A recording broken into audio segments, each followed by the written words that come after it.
So after a year of owning the Canon R5, what is the consensus on this camera? Is it worth the money? What are the pros and cons to getting this camera? And will you enjoy what you are able to shoot with this camera? I started with a Canon T6i 6 or 7 years ago, and I shot so many photos on it that I basically broke the camera. Then I upgraded to the 6D Mark II, which was fantastic because I could shoot 60 frames per second at 1080, and it was so good, honestly. I was really stoked with that. But I watched Peter McKinnon a lot, and I really wanted the 120 frames per second at 1080. I wanted to make those super buttery, crisp B-roll montages, and I caved. And I bought a Canon 1DX Mark II. I used all of my savings to buy this camera, which turned out to be really amazing. But after 3 years of using that camera, I decided that it might be time to upgrade. I've seen a lot in mirrorless world. I was seeing a lot with Sony and what they were doing. So I was thinking about switching to Sony, and then Canon drops their R5.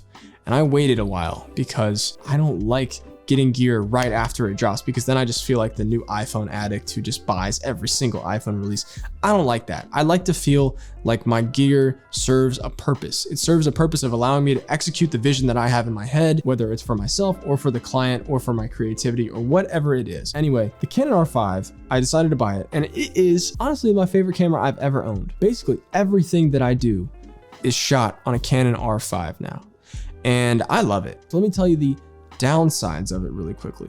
The downsides of it for me are the battery life, which I could easily just get a battery grip and that would probably solve a lot of my problems, but the battery life is very minimal compared to the 1DX Mark II.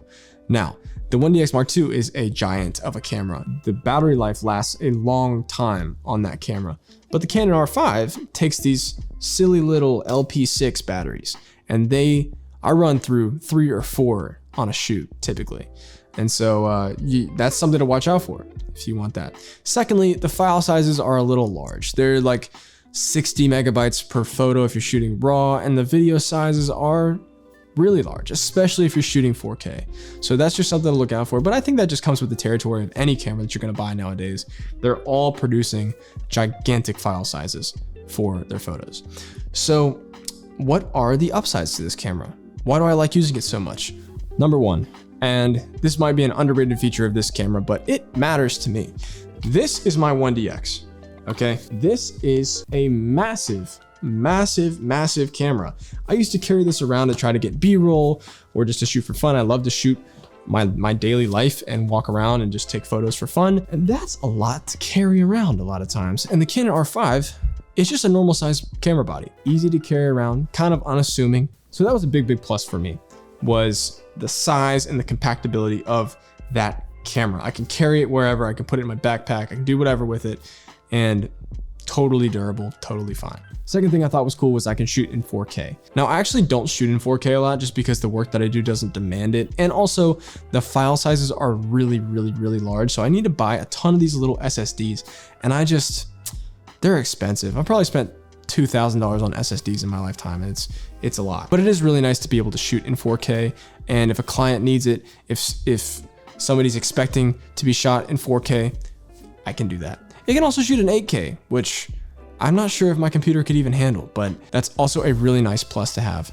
Another thing I really like about this camera is that it shoots in a flat color profile, which I'm not sure if the 1DX shoots in a flat color profile, honestly, but I recently just started shooting flat color profile and color grading in post, and it's just nice. I just really like the way that it comes out. I like the way that it looks. I'm still working on getting better at color grading, but it's a really good feature of the camera. Next, something that I love about this camera is that it is a do everything type of camera. Like, I can shoot photos for professional sports. I can shoot portraits. I can shoot landscapes. I can shoot all the video that I need to shoot on this camera. And that's such a plus. Like, I could show up to a shoot, which I do often, and I could just have this camera. Now I have this too, but this is now my backup camera, which is really nice to have in your back pocket. So because I have all my lenses in Canon, I have been really reluctant to switch to Sony. And so being able to have a versatile all-in-one package in Canon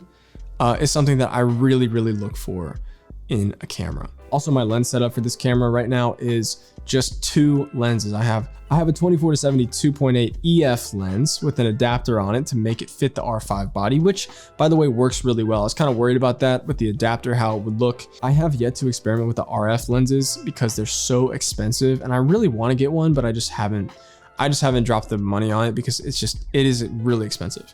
And then I have the Canon 70-200 2.8 EF version 3, and that's pretty great too. It kind of covers every focal length that I need. The next thing that I want to get is a 15-35 because that's the only focal length that I don't really have covered, and sometimes I could use it for different shoots. So the 15-35 is kind of on my watch list. And then my personal favorite lens, either the 50 1.2 or the 85 1.4. Is it 1.4 or 1.2? I don't remember if it's 1.4 or 1.2, but either way, those prime lenses are awesome. And if I had more use for them, I would definitely get a couple. I got really good advice early on from somebody that was a little more experienced in photography than me. He had been shooting for a while, and I asked him, I said, I'm thinking about upgrading to a full frame camera. And he looked at me and he said, you should master what your equipment offers you now.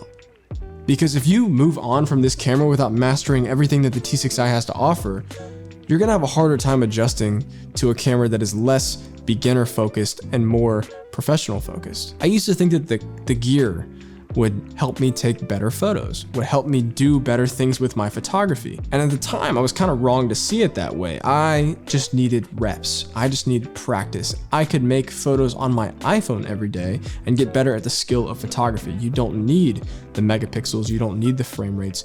You can just get better using what you have.